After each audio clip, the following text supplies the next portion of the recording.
Добрый вечер, дорогие коллеги. Приветствую вас на второй части нашего вебинара. Вести его, как вы знаете, будет Сюзетт Бун, клинический психолог, исследователь, практикующий психотерапевт, специалист в области психотравматологии, работы с диссоциативным расстройством и с травмой.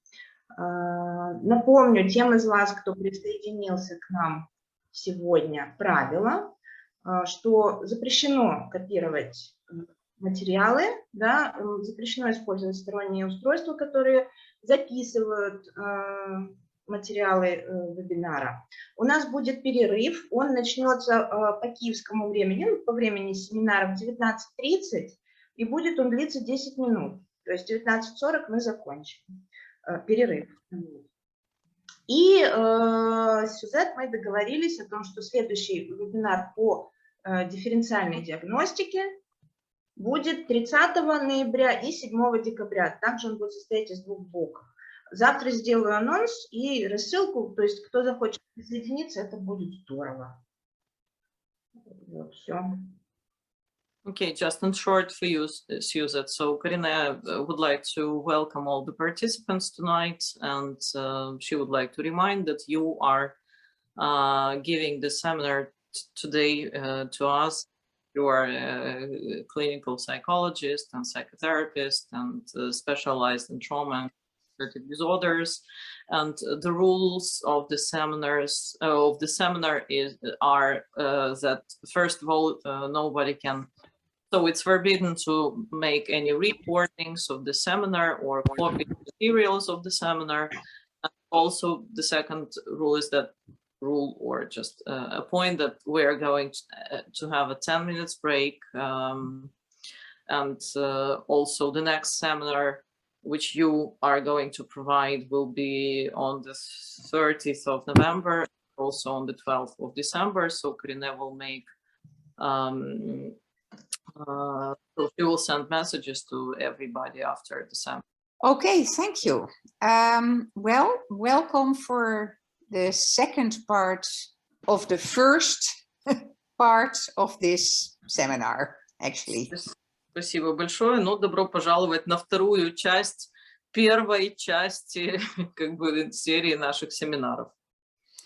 We actually plan together to do the differential diagnosis as soon as possible, because in fact, when I give this workshop, it's together. It's part of one workshop and not two.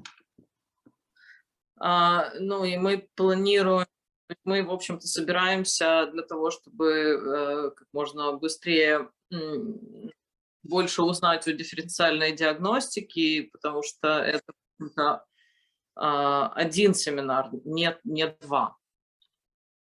And it also does not make sense. You're not going to understand it if you haven't seen the first part. I mean, because it all belongs together, actually.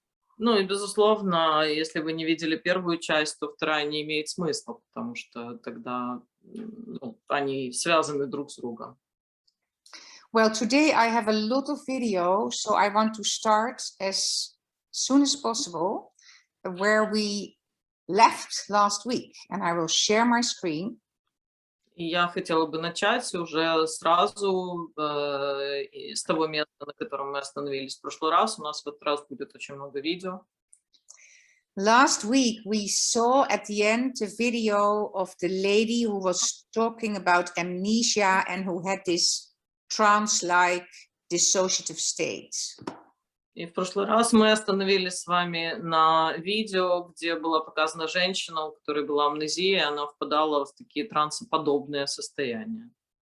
But now I quickly go back a few slides to repeat maybe the spectrum of what we call pathological dissociative symptoms, and then you will see video for each symptom. И я бы хотела вернуться на несколько слайдов назад, чтобы еще раз поговорить с вами о том, что мы называем спектром диссоциативных симптомов, и дальше перейти к видео. So remember, if a patient has a dissociative disorder, it must be a cluster or one of these so-called negative or positive dissociative symptoms. Ну и когда мы говорим о том, что у человека есть диссоциативное расстройство, то он должен демонстрировать либо ряд симптомов определенных и иметь негативные или позитивные симптомы. So we make this distinction between negative for symptoms where something is missing, there is a loss of certain functions, and positive for something that's there that should not be there. It's an intrusion. И когда мы говорим о негативных симптомах, то это скорее про потерю каких-то навыков. А когда мы говорим о позитивных симптомах, то при них ничего не пропадает, но происходит некое вторжение. То есть мы обнаруживаем нечто, чего не должно быть. And then we also make this distinction between somatoform and psychoform. Psychoform, the mind, and somatoform, the body.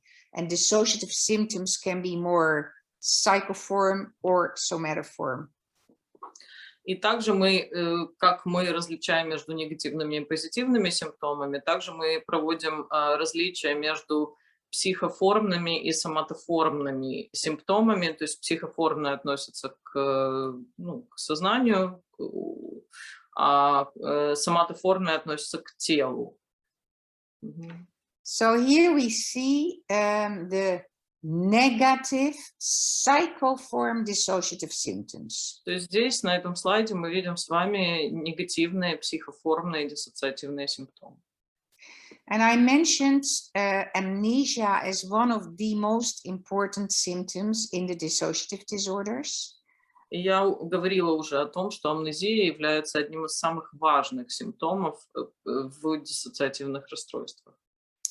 And amnesia can pertain to, for instance, traumatic memories, so to the past, to things that happened in the past. И эта амнезия может относиться к прошлому, то есть к каким-то травмирующим событиям из прошлого. But as we saw in the video last week, in the most complex dissociative disorder, in dissociative identity disorder, there's also amnesia for everyday life functioning.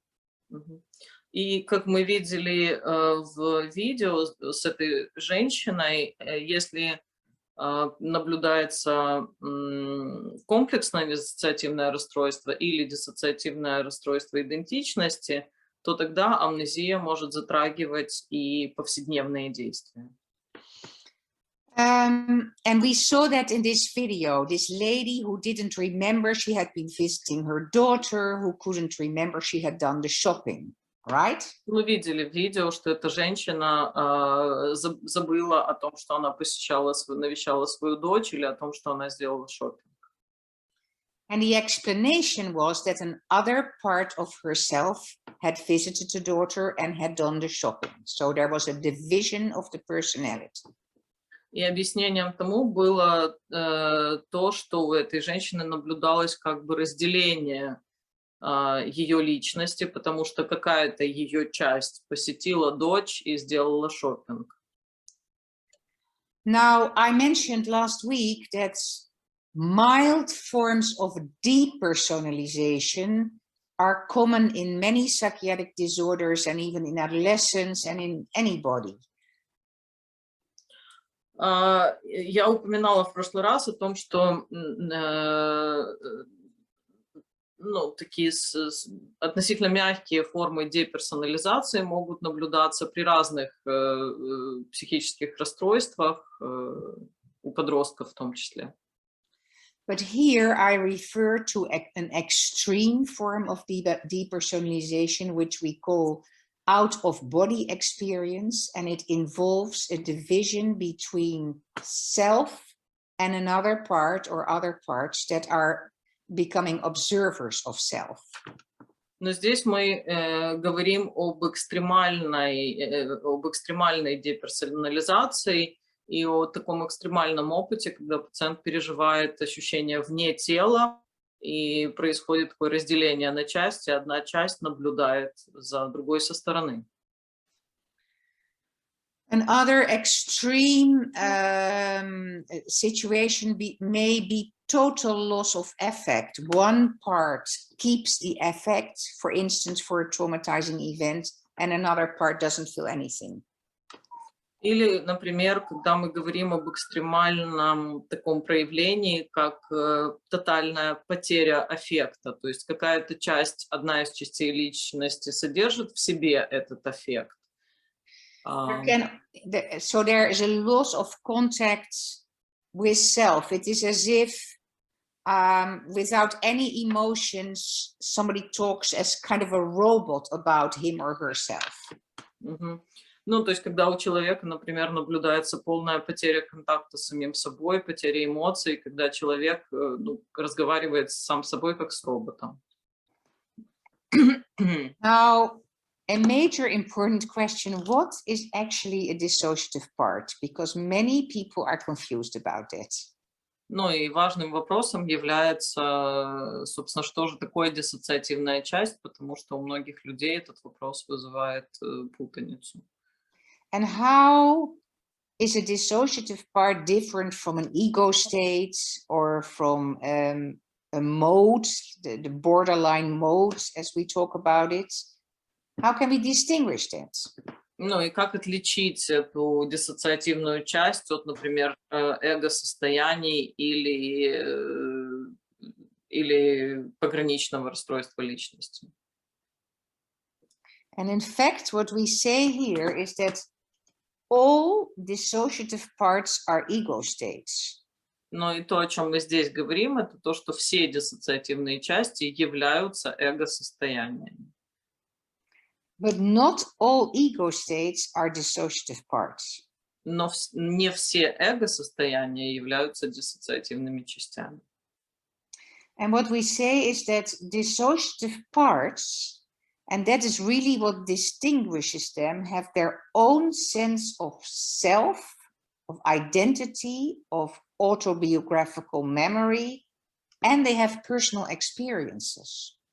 И что отличает непосредственно диссоциативные части от всех других состояний, это то, что они обладают собственным представлением о себе, собственной автобиографической памятью, собственной идентичностью и собственными переживаниями.